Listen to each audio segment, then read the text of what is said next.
Hello everyone and welcome to Source Coder Hub.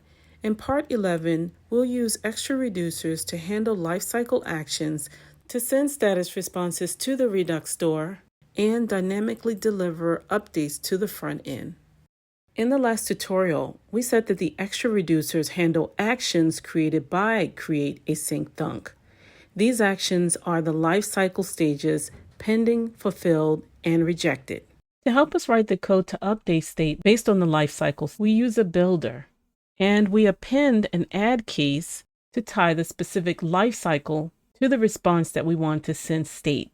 So let's just say we want to create a new post. We click submit and the create post thunk is dispatched and an action object is returned. Now we already know that it includes type and a payload if there's a response, but now we know that it also includes the life cycles. The logic that we want to include here is when the pending action is dispatched, the Redux state should respond with a status of loading. So here we build that first case and we are typing in create post thunk, the pending action. So this is the first parameter and it means that the asynchronous action is in progress. In that case, so we want state, which is the second parameter. We want state to respond with a status of loading.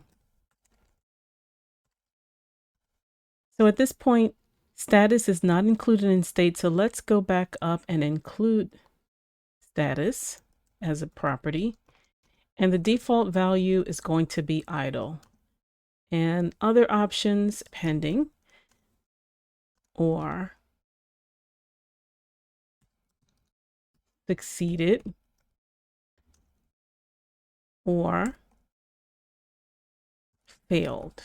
So after we send the post to the API, we'll receive a response that triggers the fulfilled lifecycle. So let's go down and we're going to add a case, another case for create post thunk, and we're going to append fulfilled. Fulfilled means that the asynchronous action completed successfully. In that case, we want state to respond with a status of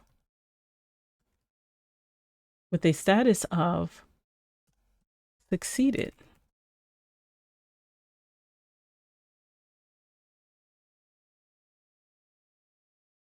And that also means we should be getting the payload from the action. Now we could write it as type payload, but we're going to use the object, and here we're going to update the post entries, and we're going to push our action.payload, which is going to be the new post. Now we need a new case, addCase, for when the response was unsuccessful. That is the rejected lifecycle. So we're going to create post thunk or rejected. And if that's the case, then we want to update state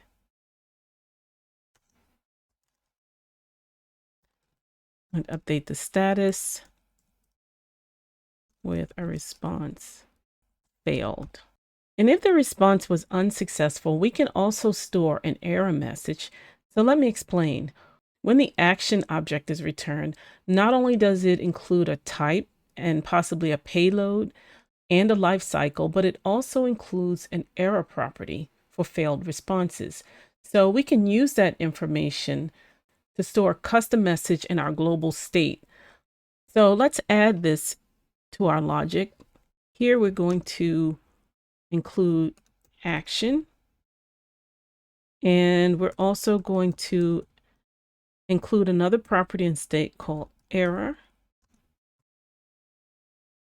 an action error message. And we don't have that property in state now, so let's go back to the top, and here we're going to add an error property. By default, it should be null. So how do the life cycles and especially their responses help us on the front end of our post application? Well, just as we are able to display post data on the front end, we can also communicate with our users by displaying a message in the UI from the server. So for example, if we try and create a post and the response was rejected, we can communicate a custom error based on the response. For now, let's create a post and see if it displays at our endpoint, and then we'll come back and work on our error message. And for now, we've disabled the local storage so that we can see what's coming in through the external API. That means we're no longer persisting data on the front end, but we're going to fix that later. So here, let's create a new post description, and a new post author.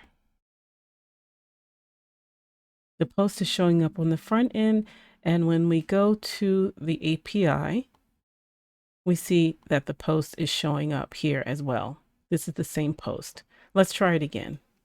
Let's try new post 2025, 2025, 2025, and let's see if it creates a post. Yes. So again, if we update, we see that the posts are being sent to the API. But what if it was an unsuccessful failed attempt and the post is not showing up? So if we want to display the error message on the front end, we need to go over to the post form. And the first thing that we need to do is import the useSelector hook. In our case, we want to get the status and the error from the global store. So in order to access those two properties, we need to initiate useSelector, and we need to pass the global state as an argument, and we need to append the slice name post, and instead of appending the properties like status or error, we can destructure post. Here we can create a variable const, and we're going to destructure post to get status and error from the global state. And then we can go down to the form, and we are going to display the error message below the form. So here we want to display the error message. We're going to create a div for that. And we're going to use conditional rendering here. And if the status equals failed, then what we want to do is display the error message. So if the status is failed, we want the message, the generated message from the server, to display here. And let's go over now and let's create an error by removing the S from posts. And so if we go over to the front end, and let's create some inaccurate information. New post 2024, new post description 2024, new post author 2024. Let's see what is. And as we can see here, it's not in the best format, but we can see our error message on the front end. So now that we know that everything is working, let's go back over. Let's add the S back in and save that. And now if we try to add that post back in, new post 2024, new post description 2024, and new post author 2024, the post now is added to the front end. Because we disabled local storage, none of the previously created posts are persisting in global state when the browser refreshes. But in the next step, we're going to create a new thunk, and we're going to use the get method to read data directly from the external API. And if we go to the endpoint, the post is also added to the external API. Before we move on, here's a question that you may be asking yourself.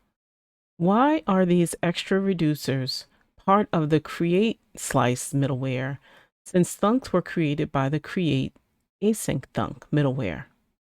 Now that's a question that I asked myself when I was learning to use Redux Toolkit. While Redux Thunk handles side effects like API calls, Having extra reducers reside inside createSlice allows it to handle state updates resulting from side effects like API calls. And as we saw, the extra reducers handle and respond to the Thunks lifecycle pending, fulfilled, and rejected states. In the regular reducers, we submitted data directly to the global state because there was no database involved. Now that we have the create async thunk and sending posts to the database, we can remove this create action creator method.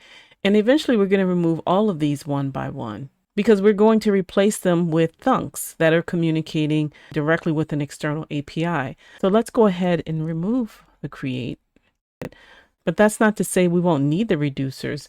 In a regular post application, there are other synchronous tasks that a regular action creator method can perform that directly update the global state, but doesn't need to communicate with a database or an external API.